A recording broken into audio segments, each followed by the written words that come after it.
नमस्कार जैन दोस्तों, स्वागत है आप सभी का आपके अपने प्लेटफॉर्म अभय स्टॉक पर। मैं हूं आप सभी के साथ अभय यादव।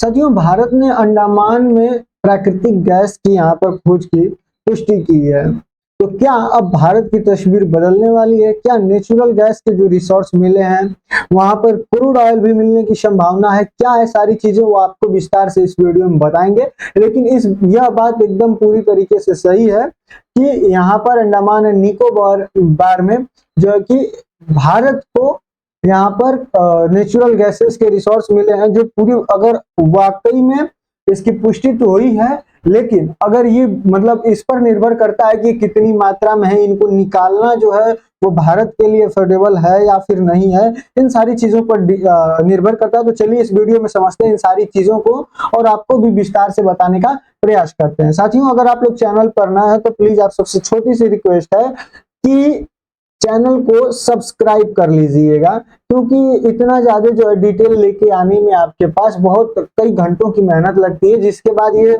एक वीडियो बन पाता है। उस घंटों भर की मेहनत का बस एक मोटिवेशन होता है, आपका एक लाइक और एक आपका सब्सक्राइब। तो प्लीज अगर नए हैं तो सब्सक्राइब करिएगा, वीडियो पसंद आए तो लाइक करिएगा और भी दोस्तों के साथ शेयर करिएगा। आप क्या सोचते हैं इस विषय पर उसको कमेंट सेक्शन में भी जरूर रखिएगा। चलिए स्टार्ट करते हैं। साथियों, यूनियन मिनिस्टर है हमारे हर्षदीप सिंह पुरी, इन्होंने अनाउंस किया कि नेचुरल गैस की प्रेजेंस है अंडमान एंड निकोबार में।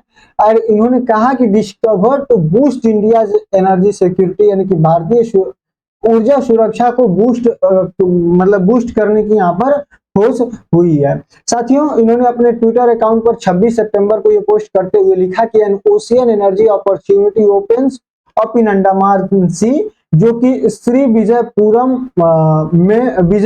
2 में वेल डिस्टेंस मतलब कुआं खोदा गया है, जो कि लगभग 9.20 न्यूटिकल माइल्स यानी कि 17 किलोमीटर यह शोर लाइन से ईस्ट कोस्ट के अंडमान आइलैंड के 295 मीटर की गहराई में, जिसकी की टारगेटेड डेप्थ जो बताई गई है वो 2650 मीटर है, इसमें जो है कि मिला है।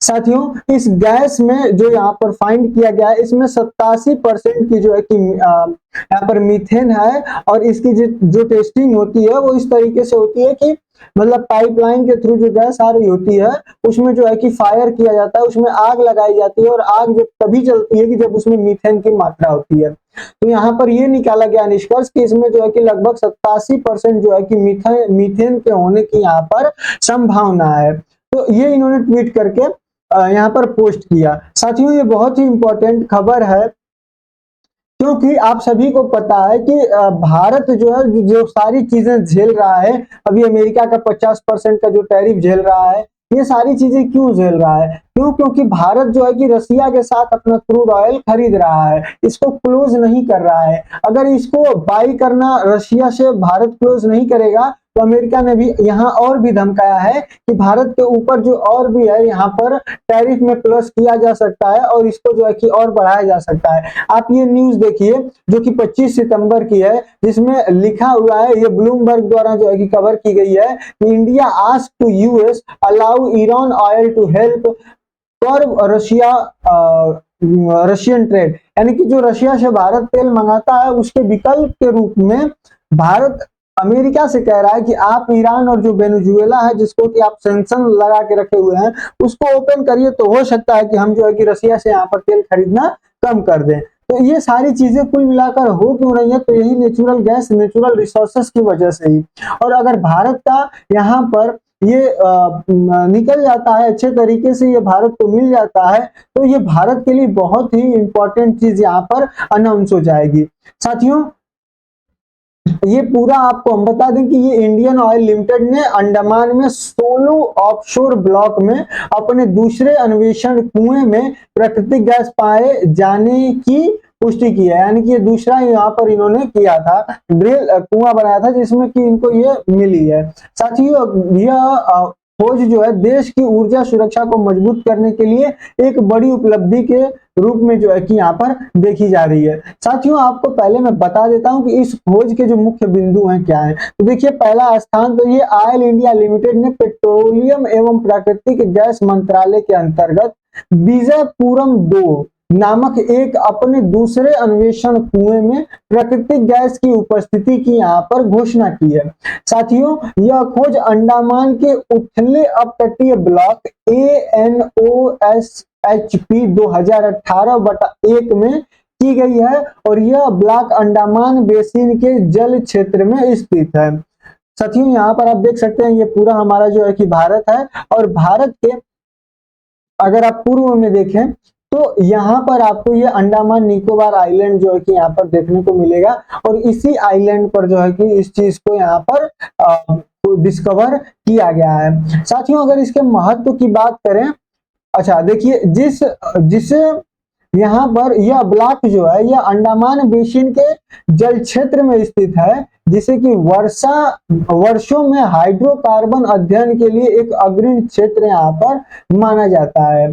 साथियों, अगर महत्व की बात करें तो प्राकृतिक गैस की पुष्टि भारत की व्यापक ऊर्जा सुरक्षा लक्ष्यों को के लिए महत्वपूर्ण है, और इस क्षेत्र में वर्तमान अन्वेषण अभियान के दौरान यह पहला हाइड्रोकार्बन संकेत है, और यह खोज प्रवास मार्गों पर हाइड्रोकार्बन स्रोत की ड्रिलिंग रणनीतियों को आकार देने के लिए एक महत्वपूर्ण है। अब साथियों, बात करते हैं कि भविष्य में इसके क्या कदम होंगे। देखिए, ऑयल इंडिया ने गैस की उत्पत्ति को बेहतर ढंग से समझने के लिए गैस समस्थानिक अध्ययन सहित आगे की जो परीक्षण है उसकी योजना यहाँ पर बना रही है। मतलब ऐसे तो ठीक है कि मिल गया, हाँ हमको पता है मिल गया है यहाँ पर, लेकिन अभी इसको क्लियर भी तो करना पड़ेगा, तो उसकी यहाँ पर पुष्टि की जा रही है। साथियों, अब बात करते हैं कि अंडमान उथला अपतटीय ब्लॉक क्या है।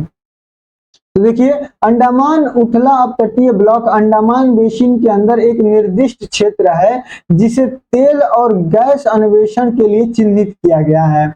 इस ब्लॉक में ANOS मतलब इस नाम से इसको जाना जाता है, और यह ऑयल इंडिया लिमिटेड के अन्वेषण गतिविधियों को आवंटित क्षेत्रों में से एक है, यानी कि जो इसको दिया गया है ऑयल इंडिया को खोजने के लिए, उनमें से यह एक क्षेत्र है। ये जो अपतटीय ब्लॉक हैं ये आमतौर पर जो इनकी गहराई होती है और जो भूवैज्ञानिक विशेषताएं होती हैं उनके हिसाब से इनको जो है कि बांटा जाता है कि इसमें उथला है, मतलब उथला है या फिर गहरा पानी है या फिर ज्यादा गहरा पानी है। इस रूप में जो है कि इसको वर्गीकृत किया जाता है, यानी कि बांटा जाता है। साथियों, अंडमान जो है वो उथला अपतटीय ब्लॉक उथला श्रेणी में आता है, जो कि आमतौर पर 200 मीटर से कम पानी की गहराई को यहाँ पर दर्शाता है। यह अपतटीय ब्लॉक महाद्वीप शेल्फ के पास उथले पानी में फैला हुआ है, और इस ब्लॉक में अन्वेषण भारत के व्यापक ऊर्जा योजना का यह जो है कि यहाँ पर हिस्सा है। साथियों, बात करते हैं कि अंडमान बेसिन कहाँ स्थित है। तो यह अंडमान सागर में स्थित है, जो बंगाल की खाड़ी के पूर्वी विस्तार का हिस्सा है। यानी कि आप यहाँ पर देखिए तो ये आपको बे ऑफ बंगाल दिखेगा, ये आपको टोटल पूरा इंडिया दिख रहा है, और इंडिया में यहाँ पर आप देखिए बे ऑफ बंगाल है, और इसके जो है कि पूर्वी छोर पर यहाँ पर आपको अंडमान और निकोबार सी यहाँ पर आपको देखने को मिलेगा। तो यह इसके पूर्वी विस्तार का जो है कि हिस्सा है, और यह भारत का एक केंद्र शासित प्रदेश आप सभी को पता है, और अंडमान निकोबार द्वीप समूह के पास यह जो है कि स्थित है। यह बेसिन अपतटीय जल में फैला हुआ है, जिसे उथले और गहरे दोनों क्षेत्र यहाँ पर शामिल है। अंडमान बेसिन भारतीय प्लेट और जो बर्मा प्लेट है, जो इंडियन प्लेट है और जो यहाँ पर बर्मा प्लेट है, यह जो इनके अवतलन क्षेत्र हैं, साथ ही अपनी विवर्तनिक संरचना के कारण एक अद्वितीय भूभाग भी जो है कि है। अंडमान बेसिन लगभग 47,000 वर्ग किलोमीटर में फैला है। हालांकि भू वैज्ञानिक सर्वेक्षण में यह अलग अलग माना जाता है, लेकिन यह लगभग माना जाता है कि 47,000 वर्ग किलोमीटर में टोटल फैला हुआ है। साथ ही यह बेसिन आकार में लंबा है। अंडमान द्वीप समूह समानांतर उत्तर दक्षिण दिशा में जो है कि यह फैला हुआ है। इसमें कटकों और भ्रांशों द्वारा अलग अलग किए गए उप बेसिन भी इसमें शामिल हैं, और कुछ भागों में जो तलछट की मोटाई है वो अधिक पाई गई है, जो कि प्राकृतिक गैस और तेल भंडारण के लिए अनुकूल है। यानी कि माना जाता है कि जहां पर तलछट की मोटाई बहुत अधिक होती है वहां पर प्राकृतिक गैस और जो तेल भंडार हैं वो यहाँ पर हो सकते हैं कि पाए जाएं। क्योंकि इसी जगहों पर, ऐसी ही जगहों पर यहाँ पर पाए जाते हैं। साथियों, बात करें कि जो तेल अन्वेषण है इसके लिए अंडमान बेसिन का महत्व क्या है, तो देखिए यह सीमांत हाइड्रोकार्बन क्षमता की अगर बात करें तो अंडमान बेसिन को महत्वपूर्ण हाइड्रोकार्बन क्षमता वाला एक सीमांत क्षेत्र माना जाता है और भूवैज्ञानिक सर्वेक्षण संकेत मिलता है कि इस बेसिन की मोटी जो तलछटी परतें हैं जिनमें कि लगभग 4000 मीटर से अधिक गहराई है, जिनमें तेल और प्राकृतिक गैस होने की यहाँ पर संभावना को यह जो है कि पुष्ट करती हैं। साथियों, अगर ऊर्जा योगदान की बात करें तो देखिए अंडमान बेसिन संसाधनों का विकास, भारत का जो तेल निर्यात है जो कि लगभग 80% से अधिक भारत जो है कि विदेशों से मंगाता है, यह इसको जो है कि कम कर देगा अगर यहाँ पर मिलता है तो। साथियों, यह बेसिन भारत की बढ़ती ऊर्जा मांग को पूरा करने में एक महत्वपूर्ण भूमिका भी निभाएगा, जो कि मतलब आप सोचिए 2030 तक जो भारत की अभी फिलहाल में कंजप्शन की कैपेसिटी है उसको बढ़ाकर ये 30% उसमें जो है कि 30% और बढ़ने का यहाँ पर अनुमान है। साथियों, अगर रणनीतिक स्थान की बात करें तो यह जो है अंतरराष्ट्रीय शिपिंग लेन के करीब आता है और यह रणनीतिक स्थिति भविष्य में अपतटीय परिचालनों और हाइड्रोकार्बन के संभावित निर्यात के लिए आसान रसद सुविधा जो है कि यहाँ पर प्रदान करती है।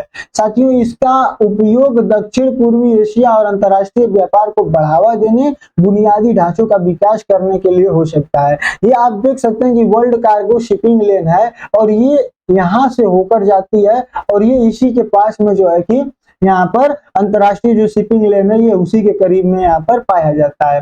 साथियों, अब बात करें कि जो अंडमान बेसिन में तेल अन्वेषण को बढ़ावा देने के लिए सरकार की पहले क्या पहल रही है, मतलब इसको बढ़ावा देने के लिए सरकार ने क्या किया है, तो हाइड्रोकार्बन अन्वेषण के लाइसेंस की नीति यहाँ पर 2016 में जो पुरानी नई अन्वेषण लाइसेंस नीति थी उसके स्थान पर लागू किया गया, जिससे कि हेल्प ने, जिसको कि शॉर्ट फॉर्म में HELP कहा जाता है, तो इसने तेल के प्राकृतिक गैस और शैल गैस और कोल बेड मीथेन सहित सभी हाइड्रोकार्बन के एकल लाइसेंस प्रदान करने की एक अधिक उद्योग अनुकूल वातावरण तैयार किया। यानी कि पहले सबका अलग अलग होता था, लाइसेंस आपको लेना पड़ता था, लेकिन 2016 में जो पुरानी वाली थी उसको रिप्लेस करके नई वाली लाई गई, जिसमें कि सभी के लिए एक ही हो गया। वहीं ओपन कवरेज लाइसेंसिंग की नीति यहाँ पर लाई गई, जिसके तहत कंपनियां पूरे वर्ष अपनी पसंद के जगह पर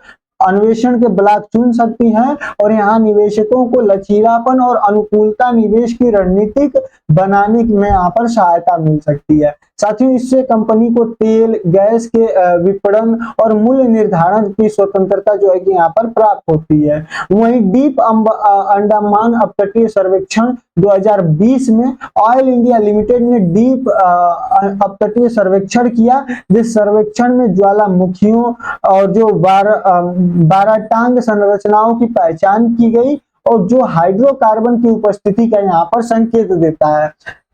वहीं सर्वेक्षण ने भविष्य की अन्वेषण और ड्रिलिंग गतिविधियों को मार्गदर्शन के लिए आवश्यक भूवैज्ञानिक जानकारियां यहाँ पर प्रदान की। उसके बाद यहाँ पर राष्ट्रीय डेटा रिपोजिटरी किया गया, फिर अन्वेषण के लिए प्रोत्साहन, इन सारी चीजों को किया गया।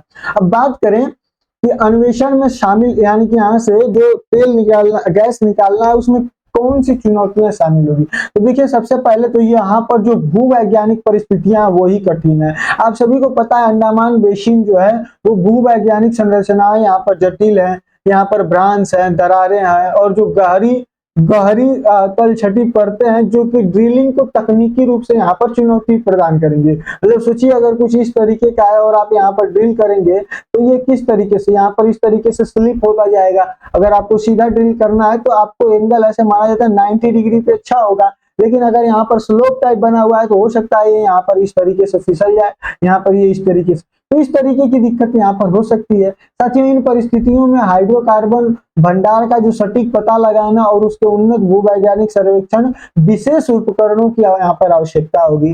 वहीं गहरे पानी के अन्वेषण का भी जोखिम होता है। बेसिन के कई हिस्से जो है कि 1000 मीटर से अधिक गहरे, यानी कि सोचिए 1 किलोमीटर से अधिक गहरे हैं और गहरे पानी वाले क्षेत्रों में स्थित है। तो इन क्षेत्रों में ड्रिलिंग जो मतलब ड्रिलिंग का जो काम है वो उच्च जोखिम वाली कंपनियां और महंगी हैं। वहीं कठोर समुद्री परिस्थितियां, तेज धाराएं वहां पर है, अप्रत्याशित मौसम है, कब पता चले बारिश हो जाए, कब पता चले धूप हो जाए, तो इस तरीके की दिक्कतें हैं। वहीं उच्च परिचालन लागत है। आपको पता है अंडमान बेसिन जैसे सीमांत क्षेत्रों में अन्वेषण में महत्वपूर्ण वित्तीय निवेश शामिल होता है, यानी कि यहाँ पर लागत बहुत ज्यादा होती है, क्योंकि विभिन्न प्रकार की लागतों जैसे कि ड्रिल करना, उपकरण लाना, भूकंपीय सर्वेक्षण और रसद इसमें शामिल होता है। वहीं गहरे पानी में संचालन का खर्चा और भी बढ़ जाता है।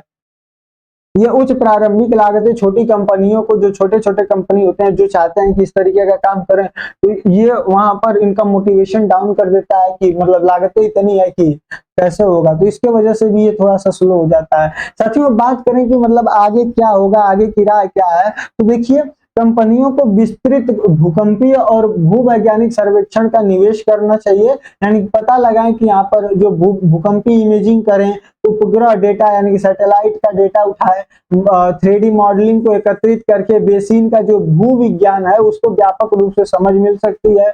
वहीं कंपनियों को आधुनिक रिंग, दूर संचालित वाहनों और मजबूत सुरक्षा प्रणालियों में निवेश करना चाहिए, जो कठोर समुद्री परिस्थितियों में तेज धाराओं में भी काम कर सके। इस तरह तकनीकी उन्नयन को परिचालन करें। बाकी ये सारी चीजें है समुद्री परिस्थिति की रक्षा के लिए, उनके अन्वेषण के लिए एक अस्थायी दृष्टिकोण की आवश्यकता है, और इसलिए कंपनियों को करे पर्यावरण नियमों को भी अपनाना चाहिए। मतलब कि यहाँ पर कंपनियों को पर्यावरण को भी देख के चलना है, क्योंकि वो पानी के अंदर है, और अगर वहां पर किसी भी प्रकार की दिक्कत होती है तो पर्यावरण को भारी नुकसान हो जाएगा। साथियों उम्मीद करता हूँ सारी चीजें आपको अच्छे तरीके से समझा पाया। आप लोग की अपनी क्या राय है इस मुद्दे पर कमेंट सेक्शन में जरूर बताइए। बाकी हम मिलेंगे अगले वीडियो में किसी और टॉपिक के साथ, तब तक के लिए जय हिंद जय